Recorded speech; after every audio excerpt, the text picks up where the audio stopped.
the 2020 election.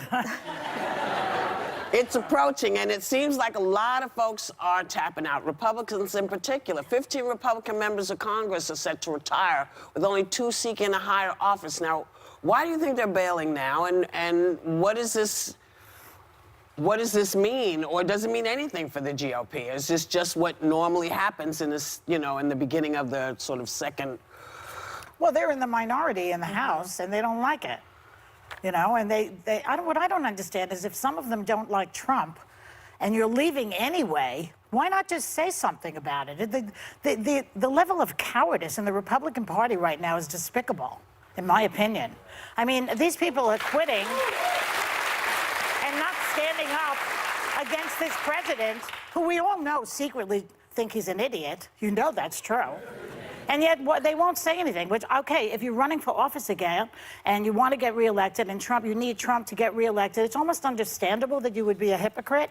But when you are quitting anyway and you are retiring, but we've had wow. Republicans on who have said something when they were going out, and then they got a lot of hell for that. Like, why did you wait to say Why did you wait to say? So I think you can. I think no matter what side you're on, if you decide to go, somebody's going to eat you. I think the sad story here is the lack of women, and we've talked about it on the show, but it used to be 23 Republican women in the House. Now it's down to just 13, and 2 of those women are the ones retiring, one of which is Susan Brooks, and she is the GOP recruitment chair, and her job is to help bring diversity into the party.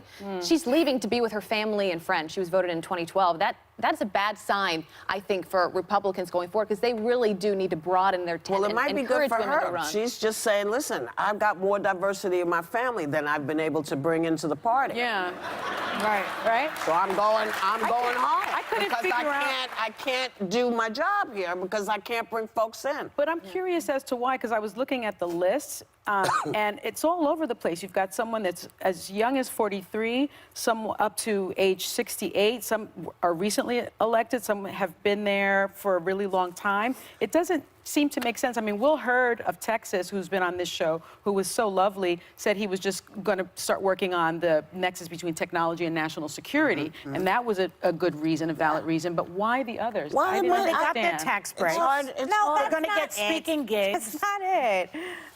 First of all, I think public service is very noble, and not just because my family was in it, but I think that when you're living as a conservative in the time of Trump, you're automatically, and I know I feel this, everything Trump does, you're responsible for. And I think there is a certain point when you are someone like Will Hurd, who, by the way, was in the CIA for a long time before he became a congressman and was the only minority, I believe he was the only black Republican congressman serving. I think at a certain point, you're sick of taking the abuse. I don't agree with it. Like, I'm a fighter, so I would have stayed if I were them, because I think, in particular, this moment is very important. But there are still people like Adam Kinzinger in Congress and many people that I admire and respect still fighting. But 15 people is a lot going out. And it must be hard sometimes because, you know, people expect you because you're the one they see, so everything that they feel comes out on you. I know I've heard it from both sides, left and right, you know, depending on who's in office. So, you know, get yourselves together, get out there and start thinking about you're going to run. Somebody needs to come up.